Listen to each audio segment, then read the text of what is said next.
श्रोते हो, श्राव्य कथा मराठी या चॅनलवरती आपले स्वागत आहे.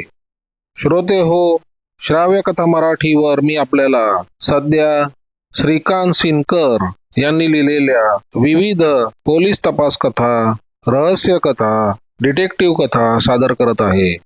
याच सिरीजमध्ये मी आपल्याला आज श्रीकांत सिनकर यांनी लिहिलेली एक नवीन कथा सादर करत आहे. कथेचं नाव आहे जेव्हा नराधम ओशाळतो. श्रोते हो, श्रीकांत सिनकर यांनी लिहिलेली ही कथा जेव्हा नराधम ओशाळतो. उजाडणारा प्रत्येक दिवस कोणासाठी काय काय घेऊन येत असतो हे फक्त केवळ नियतीलाच माहीत असतं. रविवार दिनांक 18 सप्टेंबर 1983 हा दिवस नेहमीसारखाच उजाडला. वास्तविक हा रविवार क्रिकेट शौकीनांसाठी विशेष महत्त्वाचा होता. बेंगलोर येथे भारत विरुद्ध पाकिस्तान या दोन बलाढ्य संघाचा कसोटी सामना सुरू होता आणि तिसरा दिवस कमालीचा उत्कंठापूर्ण होता. पाकिस्तानने संपूर्ण भारत संघ 275 धावांमध्ये गुंडाळून ठेवला होता आणि पाकिस्तानचा मुरब्बी फलंदाज जावेद मियादाद शतकाच्या दिशेने वाटचाल करत होता. या रंगतदार सामन्याचे दर्शन टीव्हीवरून घडत होते. रविवारचा दिवस असूनही रस्त्यावर फारशी वर्दळ नव्हती.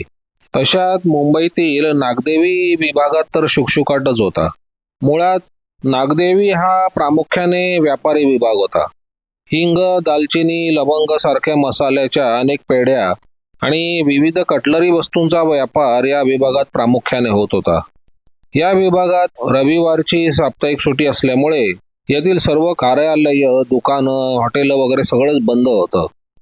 या विभागात निवासी घरं अशी कमीच होती आणि म्हणूनच की काय या ठिकाणी बरीचशी शांतता नांदत होती. मात्र नागदेवीच्या तिसऱ्या गल्लीत असलेल्या गोटावाला बिल्डिंग मधील दुसऱ्या मजल्यावरील एका घरातील श्री सत्यनारायणाच्या पूजेचा सोहळा संपला होता आणि त्या घरातील काही मंडळी शेजारच्यांच्या घरात बसून टीव्हीवरचा सामना बघत होती. जावेद मियादादनं 90 धावा पार केल्या होत्या आणि तो शतकाच्या सीमेवर येऊन उभा राहिला होता. त्याचं शतक पूर्ण होऊ नये म्हणून भारतीय गोलंदाज प्रयत्नांची पराकाष्ठा करत होते. टीव्हीवर पाहणारे दर्शक जणू काही श्वास रोखून बसले होते. जावेद मियादाद 99 धावांवर येऊन पोचला होता, पण जावेदचे शतक पूर्ण होणार नव्हते. गोलंदाज मदनलालचा जावेदनं फटकावलेला चेंडू क्षेत्ररक्षक श्रीकांतनं मोठ्या कौशल्याने झेलला आणि भारत संघानं पाकिस्तानचा एक बळी घेतला. आणि इथे नागदेवी विभागात नियतीनं एक बळी प्रत्यक्षात घेतला. नैसर्गिकपणे आलेला मृत्यू हा सुंदर असतो हे खरं, परंतु काही वेळा हाच मृत्यू केवढ्या तरी महाभयंकर रूपात दिसतो आणि असाच एक महाभयंकर प्रकार नागदेवीला घडला होता ते बघूया. नागदेवी येथे असलेल्या गोटावाला इमारतीत रमेशचंद्र चौरासिया यांचं कुटुंब दुसऱ्या मजल्यावर राहत होतं. या इमारतीच्या पहिल्या मजल्यावर कटलरी सामानाची घाऊक विक्री करणारी दुकानं होती. ही सर्व दुकानं रविवार असल्यामुळे बंद होती. साहजिकच पहिला मजला पूर्णपणे शांत होता. या इमारतीच्या तळमजल्यावरही काही दुकानं आणि एक हॉटेल होतं, परंतु रविवारमुळे तेही बंद होतं. या हॉटेलचं नाव होतं विजय हिंदू हॉटेल. दुसऱ्या मजल्यावर जे रमेशचंद्र चौरासिया कुटुंब राहत होते त्यांच्याकडे दिनांक 18 सप्टेंबर रोजी सत्यनारायणाची पूजा होती. या पूजेसाठी रमेशचंद्रचे बंधू चंद्रप्रकाश चौरासिया आपल्या कुटुंबासह आले होते. त्यांच्याबरोबर त्यांची 6 वर्षाची मुलगी सारिका उर्फ पिंकी ही पण आली होती. दुपारी पूजा, जेवण वगैरे आटोपल्यानंतर चंद्रप्रकाश आणि त्यांचा मुलगा सुभाष शेजाऱ्यांकडे टीव्ही बघण्यासाठी गेले. पिंकी दारातच खेळत होती. दुपारी 2च्या सुमारास पिंकीनं खाली रस्त्यावर आलेल्या आईस्क्रीम विक्याची आईस्क्रीम अशी आरोळी ऐकली.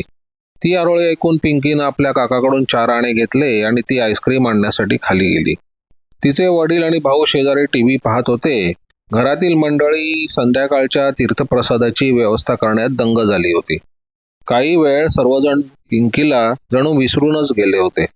पण सुमारे तासाभरानंतर घरातील कोणाला तरी अचानक पिंकीची आठवण झाली. अरे हो, खरंच की, पिंकी कुठे गेली? बऱ्याच वेळापूर्वी आईस्क्रीम आणायला म्हणून गेलेली पिंकी अजून वर कशी आली नाही? क्षणभर त्या घरात एक प्रकारचं गंभीर वातावरण निर्माण झालं. आणि लगेच पिंकीचा शोधही सुरू झाला. कोणीतरी खाली जाऊन पिंकी कुठे दिसते का हे पाहून आले, पण पिंकी खाली नव्हती. रस्ता सामसूमच होता. आसपासच्या खोल्यांमधून देखील पिंकीचा शोध घेण्यात आला.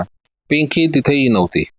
पहिल्या मजल्यावर शोध घेण्यात काही अर्थ नव्हता, कारण आरंभी म्हटल्याप्रमाणे तो मजला पूर्णपणे बंदच होता. त्या इमारतीच्या 3ऱ्या मजल्यावर आणि वर गच्चीत देखील शोध घेण्यात आला, पण पिंकी कुठेच सापडली नाही. आता मात्र साऱ्यांचे धाबे दणाणले. पिंकी कुठे हरवली नाही ना, असा अशुभ विचार वडीलधाऱ्या मंडळींच्या मनामध्ये आला. खाली आईस्क्रीम आणायला गेलेली पिंकी कदाचित खालीच कुठेतरी आसपास खेळत असेल या समजुतीने पिंकीचे वडील, तिचा भाऊ, चुलते खाली उतरून पिंकीला शोधू लागले. नागदेवी क्रॉस लेन मधून ही मंडळी महम्मद अली रोडवर आली. तिथून चालत चालत सर्व पाहत क्रॉफर्ड मार्केट पाशी आली. तिथून पुन्हा नागदेवी स्ट्रीटवर आली. एवढा वळसा घेऊनही पिंकी कुठे आढळली नाही. आता सगळ्यांचे चेहरे काळजीग्रस्त झाले. एक प्रकारचं शोकाकुल वातावरण तिथं निर्माण झालं होतं. पिंकी नक्कीच कुठेतरी हरवली आहे याची सर्वांना खात्री पटली. आता पिंकीच्या शोधार्थ पोलिसांची मदत घेण्यास खेरीज काही गत्यंतर नव्हतं. अत्यंत विषण्ण मनाने पिंकीचे वडील, चुलते आणि भाऊ सुभाष पायधुनी पोलीस स्टेशनवर आले आणि तिथे त्यांनी पिंकी हरवल्याची रीतसर तक्रार नोंदवली. त्यावेळी ड्युटीवर असलेल्या अधिकाऱ्यांनी पिंकीचे वय, तिच्या शरीरावर तीळ व्रण वगैरे असलेल्या खुणा, अंगात असलेल्या कपड्यांचे वर्णन वगैरे आवश्यक ती माहिती टिपून घेतली. याखेरीज तो अधिकारी आणखीन काही करू शकत नव्हता. आता हाच अधिकारी या मिसिंग प्रकरणातील बातमी पोलीस कंट्रोलला कळवणार होता. त्यानंतर कंट्रोल रूम मार्फत या घटनेची माहिती मुंबईतील सर्व पोलीस स्टेशनला कळवण्यात येणार होती. ड्युटी अधिकाऱ्यांनी या मंडळींना दिलासा देऊन घरी पाठवून दिले. ती कुठेतरी हरवली असेल, आता ती कोणाला तरी रस्त्यात सापडेल आणि तो तिला आमच्याकडे घेऊन येईलच. त्यानंतर लगेचच आम्ही तुम्हाला कळवू, काळजी करू नका, असा धीरही त्या अधिकाऱ्याने या सर्व मंडळींना दिलेला होता. विषण्ण मनाने ही सारी मंडळी घरी परतली. वातावरणात कमालीची निराशा पसरली होती. साऱ्यांच्या चेहऱ्यावर खिन्नता पसरली होती. या अवस्थेत पिंकीचा शोध पुन्हा सुरू झाला. जोपर्यंत पिंकी सापडणार नव्हती तोपर्यंत कोणाला चैन पडणार नव्हती. यापूर्वी जिथे जिथे पिंकीचा शोध घेण्यात आला तिथे पुन्हा पुन्हा पाहण्यात आले. पिंकीचा भाऊ सुभाष गच्चीवर गेला. आरंभी काही मंडळी गच्चीवर येऊन गेली होतीच. आता सुभाषही आला होता. गच्ची पूर्णपणे रिकामी होती. सहज म्हणून सुभाष गच्चीवरून खाली वाकून पाहत होता. पाहता पाहता त्याचं लक्ष सहज म्हणून त्या बिल्डिंगच्या आणि त्या बिल्डिंग लगत असलेल्या दुसऱ्या बिल्डिंगच्या पोकळीमधील खालच्या गटाराकडे गेलं. तिथं लक्ष जाता सुभाष एकदम दचकला. नुसता दचकलाच नाही तर रडत ओरडत तो धावत पिंकी पिंकी असं ओरडत खाली आला. सुभाष रडत ओरडत भराभर जिन्याच्या पायऱ्या उतरत खाली आलेला पाहून आणखीन काही मंडळी त्याच्या मागोमाग धावले. खाली रस्त्यावर आलेला सुभाष तीरासारखा धावत गटारात शिरला. त्याच्या मागोमाग इतर मंडळी तिथे पोहोचली. या गटारात 6 वर्षाची दुर्दैवी पिंकी अस्ताव्यस्त अवस्थेत पडली होती. पिंकीला त्या अवस्थेत पाहताच सर्वांनी एकच आकांत केला. सुभाषने एका क्षणात पिंकीला वर उचलले आणि तो तीरासारखा धावत रस्त्यावर आला. तिथून महम्मद अली रोडवर येऊन त्याने एक टॅक्सी पकडली आणि आपल्या वडिलांना आणि चुलत्यांना बरोबर घेऊन तो प्रार्थना समाजजवळ असलेल्या हरकिसन दास हॉस्पिटलच्या रोखाने निघाला. परिस्थितीचं गांभीर्य ओळखून त्या टॅक्सी ड्रायव्हरनेही मधल्या गल्ली गल्लीतून मार्गाकडं टॅक्सी थोड्याच वेळात हॉस्पिटलपाशी आणली. टॅक्सीमध्ये पिंकी काही बोलत नव्हती. ती बेशुद्ध झाली असावी अशी समजूत त्या सर्व मंडळींची झालेली होती. पण हॉस्पिटलमध्ये पोचल्यानंतर अवघ्या 2च मिनिटात पिंकी मृत असल्याचे घोषित केले गेले. दुःखाचा एक प्रचंड डोंगर शिरावर घेऊन सुभाष आणि त्याचे वडील, चुलते पुन्हा पायधुनी पोलीस स्टेशनवर आले आणि त्यांनी पिंकीच्या बाबतीत नेमकं काय घडलंय ते अत्यंत शोकाकुल अवस्थेत ड्युटी ऑफिसरला सांगितलं. सुभाषचं बोलणं ऐकून तो ड्युटी ऑफिसर क्षणभर हादरलाच. त्यानं ताबडतोब ही भीषण घटना आपल्या वरिष्ठांना कळवली. पोलीस स्टेशनात उपस्थित असलेले हे नवे प्रकरण समजताच पायधुनी पोलीस स्टेशनचे inspector M.K. Pawar, inspector Paradkar, sub inspector Tribhuvan, हवालदार वाडेकर इत्यादी मंडळी घटनास्थळी तपास कामाचा आरंभ करण्यासाठी निघाले. प्रकरण अंगावर चटकन शहारा आणावा अशाच वर्गात मोडत होतं. तसेच मस्तक सुन्न करणारेही होते. सुभाषला त्याची बहीण गटारात सापडली होती खरी, पण त्यावेळी ती कोणत्या अवस्थेत होती? जेमतेम 6 वर्षाची पिंकी मृत अवस्थेत सापडली हे तर खरंच, तिचा गुप्त भागही रक्ताळलेला होता. पोलीस घटनास्थळी येऊन पोहोचले. केवढी भीषण आणि दुर्दैवी घटना होती ती. आणि ती पण केव्हा, तर ज्या दिवशी चौरासियांच्या घरात सत्यनारायणाची पूजा होती त्या दिवशीच. आणखीन थोड्या वेळाने चौरासियांच्या घरी त्यांची परिचित मंडळी पूजेच्या तीर्थप्रसादासाठी येणार होती. त्यांना आता कोणता प्रसंग पाहावा लागणार होता? उजाडणारा प्रत्येक दिवस कोणासाठी काय घेऊन येत असतो ते केवळ नियतीलाच माहिती असतं. असं मी जे कथेच्या आरंभी म्हटलंय ते केवळ याच कारणासाठी. इन्स्पेक्टर पवार आणि त्यांचे सहकारी आता नीटपणे विचार करू लागले. पिंकी 2 बिल्डिंगच्या मधल्या गटारात सापडली होती. गोटावाला बिल्डिंगच्या शेजारी जी बिल्डिंग होती त्या बिल्डिंगची गटाराकडील बाजू पूर्णपणे बंद होती. तिथं एकही खिडकी अथवा गॅलरी नव्हती. पिंकीला गोटावाला बिल्डिंग मधूनच खाली टाकण्यात आले असावे असा पोलीस पार्टीचा तर्क बरोबर होता. आता हाच तर्क जरा अधिक ताणून धरला म्हणजे तपास कामाची दिशा अधिक विस्तारित होती. चौरासिया दुसऱ्या मजल्यावर राहत होते. त्यांच्याकडे पूजाही होती. त्या मजल्यावर काही प्रमाणात वर्दळ होती. तशीच तिसऱ्या मजल्यावरही वर्दळ होती. त्या मजल्यावरचे रहिवासी देखील टीव्हीवर रंगलेला क्रिकेट कसोटी सामना पाहत होते. वरच्या सर्व खोल्यांची दरवाजे उघडे होते. म्हणजे एक अत्यंत पाशवी कृत्य केल्यानंतर पिंकीला गच्चीतून किंवा पहिल्या मजल्यावरून खाली टाकून देण्यात आले ही गोष्ट स्पष्ट होत होती. परंतु या तर्कामध्ये गच्चीची शक्यता बरीच कमी होती. तसंच जर घडलं असतं तर चौथ्या मजल्यावरून म्हणजेच गच्चीवरून फेकलेल्या पिंकीच्या शरीराचा चेंदामेंदा झाला असता. तसे घडले नव्हते. म्हणजेच पूर्ण बंद असलेल्या पहिल्या मजल्यावरच हे कृत्य झाले असावे असे पक्के गृहीत धरून पोलीस पार्टीने आपले सारे लक्ष पहिल्या मजल्यावर केंद्रित केले. पवार त्यांच्या पार्टीसह पहिल्या मजल्यावर आले.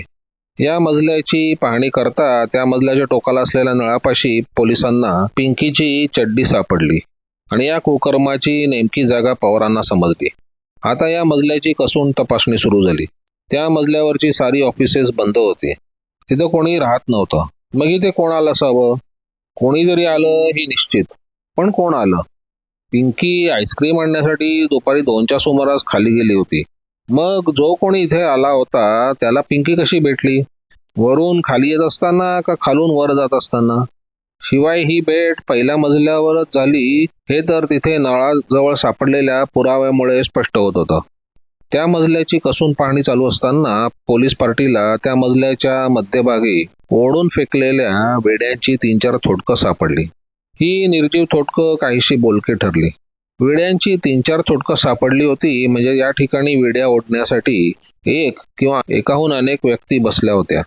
म्हणजेच वेड्या ओढीत त्या व्यक्ती इथे बसल्या असतील किंवा मजला रिकामाच आहे पाहून विश्रांतीसाठी झोपल्याही असतील. आता ही शक्यता जर गृहीत धरली तर रिकाम्या मजल्यावर विश्रांतीसाठी आसपासचेच कोणीतरी येत असतील हे सहज लक्षात येत होते. अर्थात ज्यांना घरदार नाही असे रस्त्यावरचे हमाल, आसपास हॉटेलातील नोकर, उडाण टप्पूचे टोळके यापैकी कोणीतरी येथे आले असावे हा कयास पक्का करण्यात आला आणि त्या दृष्टीने खाली रस्त्यावर तपास सुरू झाला. एव्हाना खाली बरीच गर्दी जमली होती. एक भीषण कुकर्म बाहेर फुटले होते. पोलिसांची चौकशी सुरू झाली होती. तिथले वेगवेगळे फेरीवाले, हमाल वगैरेंकडे तपासाची गाडी फिरत होती. तिथे जी गर्दी जमली होती त्या गर्दीत एक तरुण काहीशा कावऱ्याबावऱ्या अवस्थेत उभा होता. पोलिसांच्या तीक्ष्ण नजरेतून त्या तरुणाची ही अवस्था सुटली नाही. पोलिसांनी त्या तरुणाकडे चौकशी सुरू केली. ही चौकशी अचानक फलदायी ठरली. त्या तरुणानं जी माहिती पोलिसांना दिली त्यामुळे जरी गुन्ह्याचे संपूर्ण चित्र स्पष्ट होत नव्हते तरी एकूण प्रकरणावर बराचसा प्रकाशझोत पडत होता.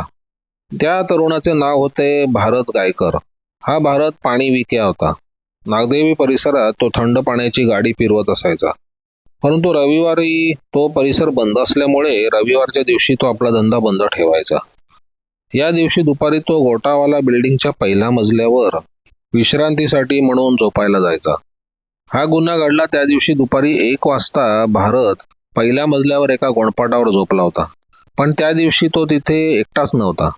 त्याच्याबरोबर त्याचा एक मित्र सुरेश पण तिथे झोपला होता. आता हा सुरेश कोण? सुरेशची आणि भारतची ओळख कशी?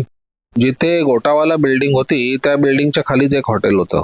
या हॉटेलचं नाव होतं वरदायिनी विजय हिंदू हॉटेल. महापालिकेने 3रा दर्जा दिलेलं हे हॉटेल होतं. या हॉटेलात सुरेश पाटील नोकर म्हणून काम करत होता. हॉटेल पण नागदेवीला आणि भारतचा पाणी विकण्याचा धंदा पण नागदेवीलाच. साहजिकच या दोघांचा चांगला परिचय होता. हे विजय हॉटेल रविवारी बंद असायचे. त्यामुळे या हॉटेलातील नोकर कुठे फिरायला तरी जात असत किंवा आसपास कुठेतरी रेंगाळत असत. सुरेश रोज रात्री हॉटेलच्या बाहेर फुटपाथवर झोपायचा. पण रविवार असला की दुपारच्या विश्रांतीसाठी तो गोटावाला बिल्डिंगच्या पहिल्या मजल्यावर येऊन झोपायचा. दिनांक 18 सप्टेंबर रोजी दुपारी 12-12:30च्या सुमारास सुरेश आणि भारत त्या बिल्डिंगच्या पहिल्या मजल्यावर आले. थोड्या गप्पा मारून आणि वेड्या ओढून ते दोघे झोपी गेले.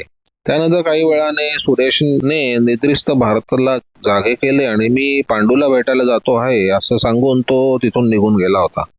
सुरेश जेव्हा निघून गेला तेव्हा 3:30चा सुमार झालेला होता. पिंकी 2 वाजता आईस्क्रीम आणण्यासाठी खाली उतरली होती आणि सुरेश 3:30च्या सुमारास कोणा पांडूला भेटण्यासाठी निघून गेला होता. म्हणजे दुपारी 2 ते 3:30 या दरम्यानच हे कुकर्म झाले असावे असा अंदाज करण्यात येत होता. पण हा जरी अंदाज केला तरी सुरेश या प्रकरणात असेलच असं ठामपणे सांगता येत नव्हतं, कारण त्याच्या विरुद्ध इतर ठोस पुरावा कोणताच नव्हता. तरी झोपण्यापूर्वी मी पांडूला भेटायला जाणार आहे असं काही सुरेश भारतला म्हणाला होता आणि म्हणूनच त्याच्या विरुद्ध संशय निर्माण होत होता. सुरेश ज्या हॉटेलात काम करत होता त्या हॉटेलच्या मालकाचे नाव होते महेंद्र बारोट. पोलीस पार्टीने या महेंद्रला गाठले आणि त्याच्याकडे सुरेशची चौकशी केली. परंतु सुरेशबद्दल महेंद्र बारोट विशेष काही माहिती देऊ शकला नाही. त्याला सुरेशच्या गावाचा पत्ता देखील माहीत नव्हता. सुरेश स्वतःहून नोकरीची चौकशी करत या हॉटेलात आला होता आणि महेंद्र बारोटनं त्याला कामावर ठेवलं होतं इतकंच. सुरेशला हॉटेलात कोणाची पत्रही आलेली नव्हती. त्यानं कधी कोणाला पत्र वगैरे लिहिलेली आहेत का हे मात्र महेंद्र बारोटला माहीत नव्हतं. सुरेशचा जो पांडू नावाचा मित्र होता त्याला भारत पण ओळखत होता. हा पांडू मुंबईत दाणा बंदर विभागात राहत होता. पोलीस पार्टीनं ताबडतोब भारतसह दाणा बंदरला धाव घेतली. पोलीस जेव्हा इथे पोहोचले तेव्हा संध्याकाळचे 7 वाजून गेले होते. पांडू त्याच्या राहत्या घरीच सापडला. पोलिसांना पाहताच तो एकदम हबकून गेला. मात्र आज सुरेश मला भेटायला आला नाही हे तो पुन्हा पुन्हा पोलिसांना सांगत होता. पांडू खरं बोलतोय का खोटं बोलतोय हे समजायला मार्ग नव्हता. परंतु जरा काहीसे खुबीदार प्रश्न विचारल्यानंतर तो खरं बोलत असावा असा विश्वास पोलिसांना वाटू लागला. मग आता प्रश्न असा होता की सुरेश कुठे गेला असावा. हॉटेल मालक महेंद्र बारोट प्रमाणेच या पांडूलाही सुरेशच्या गावचा पत्ता माहीत नव्हता. मात्र डिलायर रोडवर गुराव नावाचा त्यांचा एक मित्र राहतो हे त्याला माहीत होतं. पोलीस पार्टी अशी विचार करत असताना तिथं अचानक पांडूचा मित्र मधुकर आला. हा मधुकर सुरेशला ओळखत होता. हा मधुकर येताच तपास कामाचा आलेख आणखीन वाढला. सुरेश मी पांडूला भेटायला जातो असं भारतला सांगून खरोखरच दाणा बंदरला आला होता. त्यावेळी साधारण 4:30 वाजले असावेत. पण सुरेशला पांडू भेटला नाही. तो तिथे असा विमनस्क अवस्थेत उभा असताना त्याला मधुकर भेटला. सुरेश मधुकरला ओळखत होताच. सुरेश बरोबर गप्पा मारताना मधुकरच्या लक्षात एक गोष्ट आली की सुरेशचं कुठेतरी काहीतरी बिनसलंय. तो आज नेहमीसारखा बोलत नाही. थोडा वेळ गप्पा मारल्यानंतर सुरेश काहीशा दबक्या आवाजात मधुकरला म्हणाला, मी आता डिलायर रोडला गुरवला भेटायला जातोय. मी एका लहान मुलीला मारलं. पोलीस जर इथे आले तर तू त्यांना काही सांगू नको. तसंच तू पांडूला पण सांगून ठेव. मधुकरची एवढी माहिती समजताच पवारांची जीप डिलायर रोडच्या रोखाने द्यावू लागली. पांडूला गुरवचं घर माहीत होतंच, त्यामुळे तो मोठा काही प्रश्न नव्हता. गुरवचं घर पांडू दाखवणार होता. आता सुरेशवरचा संशय पक्का झाला. तो आता लवकरात लवकर हाती सापडणं आवश्यक होतं. पोलीस पार्टी रात्री 9-9:30च्या सुमारास डिलायर रोडवर गुरवच्या घरी आले. गुरव त्यावेळी घरात सापडलाच. मधुकरनं पोलीस पार्टीला जे सांगितलं होतं तेच गुरवनं पण पोलिसांना सांगितलं.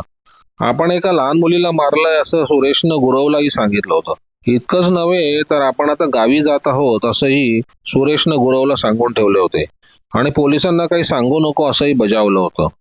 सुरेश कोल्हापूर जवळील अलेरगुंडी या नावाच्या गावात राहतो अशी माहिती गुरवकडून पोलिसांना समजली. आता पुढील तपास कोल्हापूर जवळ करावा लागणार होता. त्याला इलाज नव्हता. दुसऱ्या दिवशी पोलिसांची एक तुकडी कोल्हापूरला रवाना झाली. प्रश्न फक्त एवढाच होता की सुरेश खरोखरच गावी गेला असेल का. पायदोनी पोलीस मुंबईहून थेट कोल्हापूर जवळील सुरेशच्या अरेलगुंडी गावी येऊन पोहोचले. हे गाव तसे लहानच होते, त्यामुळे या गावात चौकशी करण्यास फारशी अडचण येणार नव्हती. गावात गुप्त चौकशी करून पोलीस पार्टी सुरेशच्या घरी येऊन पोहोचली. परंतु ज्या उत्साहाने पोलीस पार्टी ते येऊन पोहोचली, त्या उत्साहावर बरेच पाणी पडले. मुंबईहून निसटलेला सुरेश गावी आलाच नव्हता.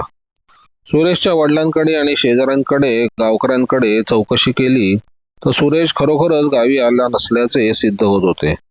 आता पुन्हा प्रश्न उभा राहिला की सुरेश गेला कुठे. सुरेशच्या वडिलांकडे, त्याच्या नातेवाईकांची आणि सुरेशच्या मित्रांची चौकशी करून त्या सर्वांचे पत्ते टिपून घेण्यात आले. याच वेळी पायधोनी पोलिसांनी एक चांगले काम केले. मुंबईहून सुरेशनं आपल्या घरी काही पत्र पाठवली आहेत का याची चौकशी केली. या चौकशीत सुरेशच्या वडिलांनी सुरेशनं पाठवलेली 2-3 पत्र पोलिसांसमोर ठेवली. या पत्रावरील पोस्टाचे शिक्के पाहिल्यानंतर पत्रातील मजकूर काळजीपूर्वक वाचण्यात आला. यापैकी एका पत्रात पोलीस पार्टीला आशेचा एक किरण दिसून आला. या पत्रात मुंबईजवळ असलेल्या डोंबिवली शहरात राहणाऱ्या सुरेशच्या एका मित्राचं नाव आणि पत्ता पोलिसांना समजला. प्रश्न फक्त एवढाच होता की सुरेश डोंबिवलीला गेला असेल का. आता डोंबिवली गाठणं आवश्यक होतं. पोलीस पार्टी आलेरगोंडीहून डोंबिवलीला रवाना झाली. पायधोनी पोलीस डोंबिवलीला पोहोचले त्या दिवशी 23 सप्टेंबर 1983 तारीख होती. प्रत्यक्ष गुन्हा 18 सप्टेंबर 1983 रोजी घडला होता आणि पोलीस 23 तारखेला डोंबिवलीत आले होते. या मधल्या काळात पायधोनी पोलीस स्वस्थ बसले नव्हते. सुरेशच्या सर्व नातेवाईकांच्या गावी जाऊन त्यांची चौकशी केली होती. शिवाय सुरेशच्या अनेक मित्रांचे जबाब घेतले होते.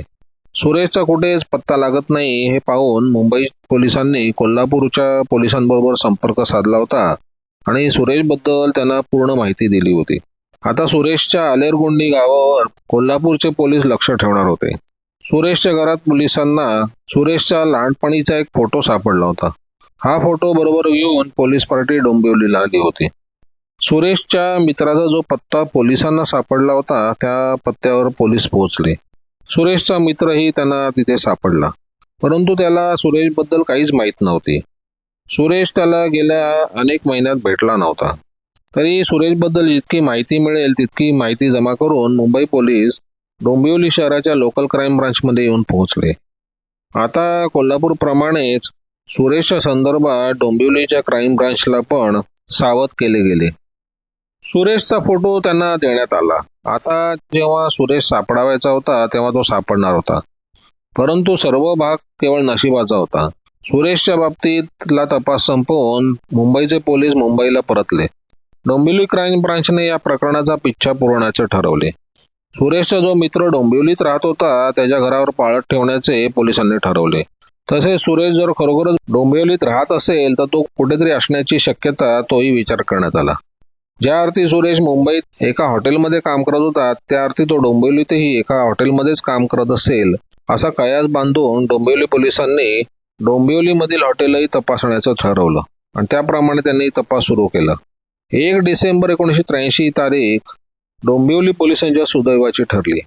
त्या दिवशी डोंबिवली पोलीस स्टेशनचे हवालदार शेख आणि आणखीन एक शिपाई वेगवेगळे हॉटेल तपासत होते.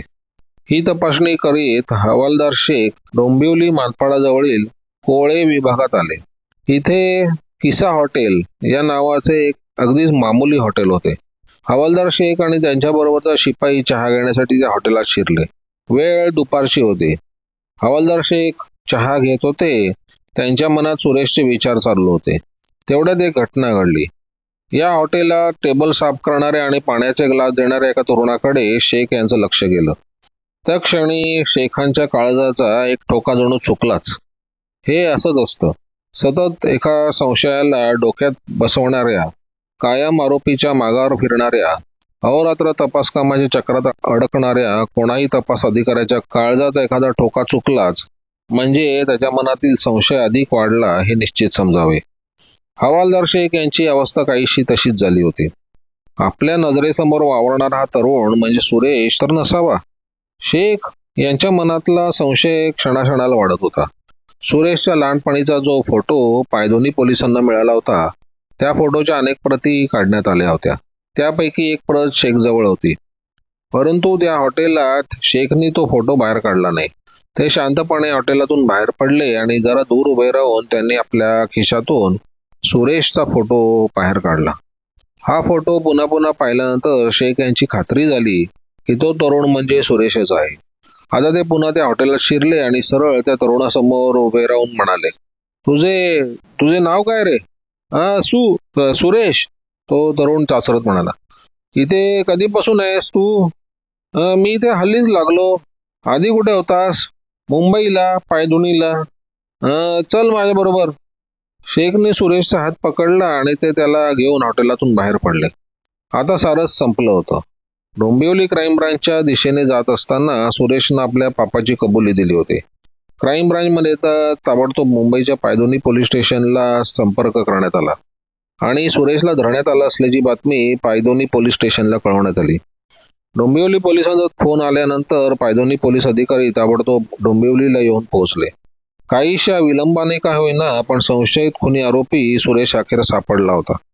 आता गुन्ह्याचं चित्र आपोआप स्पष्ट होणार होतं. सुरेशने डोंबिवली पोलिसांजवळ आपला गुन्हा कबूल केला होताच नेमकं जे काही घडलं होतं ते असं होतं. रविवार दिनांक 18 सप्टेंबर 1983 रोजी रमेशचंद्र चौरासिया यांच्या घरी सत्यनारायणाची पूजा होती हा भगवार आलेलाच आहे. त्याच दिवशी सुरेश जिथे नोकरी करत होता ते विजय हिंदू हॉटेल बंद होतं. त्या दिवशी दुपारी हॉटेलमध्ये जेवण आटपून सुरेशनं आपला बिस्तारा उचलला आणि मागच्या बाजूने तो रस्त्यावर आला. तिथे पाणी विक्या भारत गायकर उभा होता. आता हे दोघे गोटावला बिल्डिंगच्या पहिल्या मजल्यावर झोपण्यासाठी म्हणून आले. पहिल्या मजल्यावरची सर्व ऑफिसेस बंद होते. त्या मजल्याच्या मध्यभागी येऊन दोघांनी बिस्तरे अंथरले आणि झोपूनच ते दोघे वेड्याओढीत गप्पा मारत होते. थोड्याच वेळात भारत गायकर झोपी गेला, परंतु सुरेशला झोप येत नव्हती. तो असाच पडल्या पडल्या कसला तरी विचार करत होता. सुरेश बराच वेळ जागा होता. एव्हाना दुपारचे 2 वाजले होते. नेमकं याच वेळी खाली रस्त्यावर आईस्क्रीमवाल्याची आरोळी फुटली होती आणि ही आरोळी वर पिंकीने ऐकून ती आईस्क्रीम आणण्यासाठी जिन्याच्या पायऱ्या उतरू लागली होती. खालचा रस्ता बराचसा रिकामा आहे, तिथे एक आईस्क्रीमवाला उभा आहे. दुसऱ्या मजल्यावरून पिंकी खाली उतरत आहे आणि पहिल्या मजल्यावर जागा असलेला सुरेश बिस्तऱ्यावर पडलेला हे चित्र डोळ्यासमोर आणावं म्हणजे पुढील गुन्ह्याची चटकन कल्पना येऊ शकेल. दुसऱ्या मजल्यावरून पिंकी पहिल्या मजल्यावर आली. सुरेशचं डोकं त्या गॅलरीच्या टोकाला असलेल्या बाथरूमकडे होतं, तर पाय जिन्याकडे होते आणि म्हणूनच दुसऱ्या मजल्यावरून खाली उतरलेली पिंकी सुरेशच्या नजरेस सहज पडली होती. तिला पाहता क्षणभरातच सुरेशचं मन विचलित झालं. पिंकी खाली निघून गेली, पण जाताना तिनं अप्रत्यक्षपणे सुरेशच्या डोक्यात एका सैतानाला प्रवेश करू दिला होता. कोण ही मुलगी? सुरेशच्या डोक्यात पापी वासनेचं युद्ध सुरू झालं. वासनेच्या काहुराने सुरेशला पुरतं घेरून टाकलं होतं, पण काही कामवासनेने सुरेशला वासनापूर्तीसाठी प्रवृत्त केलं होतं. एका क्षणात सुरेश उठून उभा राहिला आणि तो जिन्यापाशी आला. 5-10 मिनिटं तिथे सुरेश उभा होता. पिंकी अजून वर येत नव्हती आणि इथे सुरेश क्षणाक्षणाला कामांध होत होता. थोड्याच वेळात पिंकी जिन्यात प्रकटली. झटकन सुरेश सावध झाला. पिंकी पहिल्या मजल्यावर येताच तिला थांबवत सुरेशनं विचारलं, तुझं नाव काय? पिंकी, पिंकी भाबडेपणाने म्हणाली. चल मी तुला चॉकलेट देतो. पिंकीचा हात हळुवारपणे आपल्या हातात धरत सुरेश म्हणाला आणि तो तिला गॅलरीच्या टोकाला असलेल्या बाथरूमच्या रोखाने नेऊ लागला. वासनेच्या खोल दरीत आपण आता फेकले जाणार आहोत याची त्या दुर्दैवी पिंकीला काय कल्पना होती? 23 वर्षाच्या सैतान सुरेशच्या तावडीत 6 वर्षाची एक कोवळी कळी सापडली होती. पाषाण हृदयी सुरेश ही कळी जास्तीत जास्त अमानुषपणे कुस्करत होता. पिंकीचं तोंड आणि नाक सुरेशनं दाबून धरलं होतं. पिंकी घुसमटत होती. वासनेनं झपाटलेला सुरेश बलात्काराच्या चेवानं बेभान झाला होता. त्या भरातच तो पिंकीच्या गालांचे चावे घेत होता. सुरेश एवढा पिसाटला होता की त्याच्या दातांचे व्रण पिंकीच्या गालावर उमटले होते. कोणाही समंजस माणसाच्या मेंदूच्या ठिकऱ्या होतील असाच हा प्रकार होता. हे दृश्य केवळ कल्पनेने नजरेसमोर आणलं म्हणजे अंगावर शहारा उभा राहतो. प्रत्यक्ष नराधमही ओशाळावा असं हे कृत्य होतं. सुरेशच्या शरीरात घुसलेला सैतान शांत झाला होता आणि जमिनीवर पडलेली पिंकी पण शांत झाली होती. एकदम शांत. पाशवी बलात्कारामुळे आणि नाकतोंड दाबून धरल्यामुळे त्या निष्पाप बालिकेची प्राणज्योत मालावली होती. सुरेशच्या शरीरात घुसलेला सैतान बाहेर आला होता आणि सुरेश पूर्ववत माणूस झाला होता. आता त्याच्या शरीरात भीती संचारू लागली आणि त्याला नजरेसमोर पोलीस दिसू लागले. सुरेशनं बराबर स्वतःशी एक निर्णय घेतला. सुरेशनं बाथरूमच्या खिडकीतून खाली वाकून बघितलं. खाली गटार होतं. एका क्षणात सुरेश खाली वाकला आणि मृत पिंकीला उचलून त्यानं अलगदपणे खाली टाकून दिलं. पिंकी खाली पडल्याचा धप्प असा आवाजही झाला. त्यानंतर सुरेश घाईघाईनं भारतपाशी आला.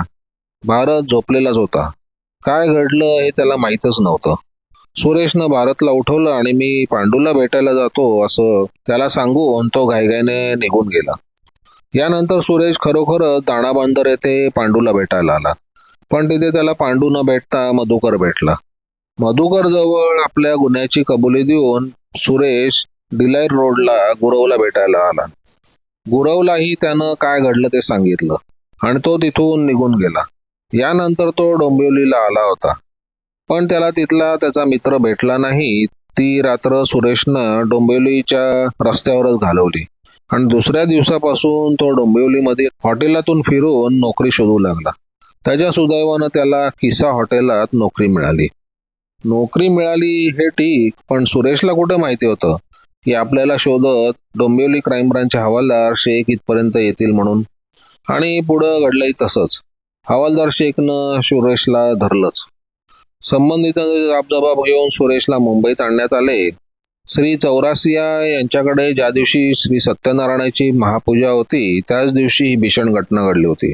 हा केवळ चमत्कारिक योगायोग म्हणायचा. मुंबईत गणेशोत्सवात गणपतीच्या पहिल्या दिवशी भरल्या घरात सजवलेल्या मखरात गणपतीची स्थापना केल्यानंतर त्याच विघ्नहर्त्यासमोर स्वतःच्या बायकोचा भोसकून खून करणाऱ्याची गोष्ट मला माहीत होती.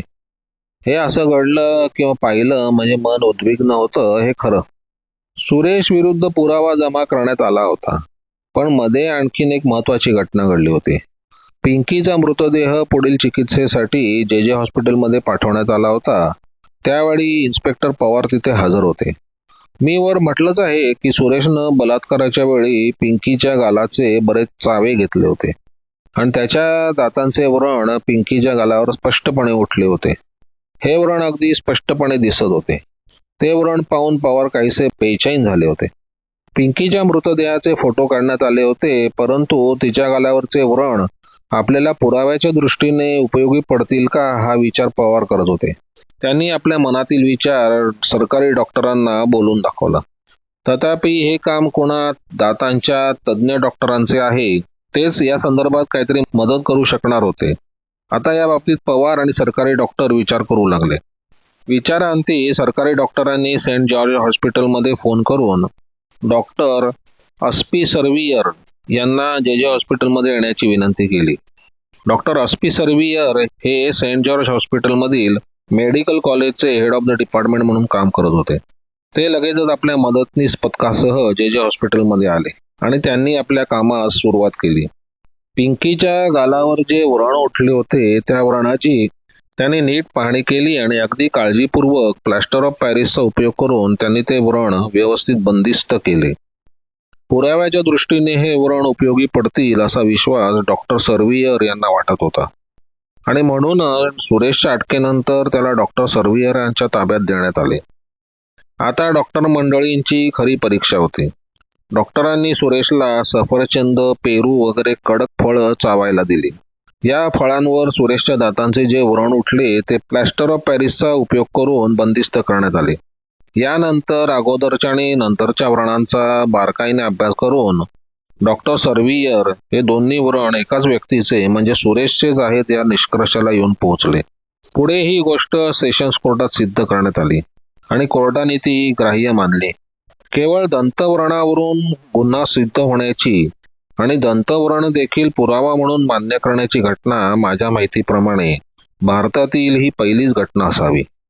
मात्र सुमारे 2 वर्षापूर्वी अमेरिकेत दंतव्रण पुरावा म्हणून मान्य करण्यात आल्याची घटना घडली होती आणि ती घटना अमेरिकेच्या FBI च्या बुलेटिनमध्ये छापून आल्याची माहिती मला मुंबईचे deputy police commissioner Shri Arvind Patwardhan यांच्याकडून समजली होती. सरतेशेवटी बलात्कार खुनाचा हा खटला सेशन जज श्री मोहरी यांच्या समोर सुरू झाला. आणि दिनांक 24 मे 1985 रोजी सुरेशला दोषी ठरवण्यात येऊन त्याला जन्मठेपेची शिक्षा देण्यात आली. क्षणिक पाशवी वासनापूर्तीचे रूपांतर प्रसंगी जन्मठेपेतही होऊ शकते याची सुरेशला काय कल्पना होती? सारासार विवेकबुद्धीच हा विचार करू शकते.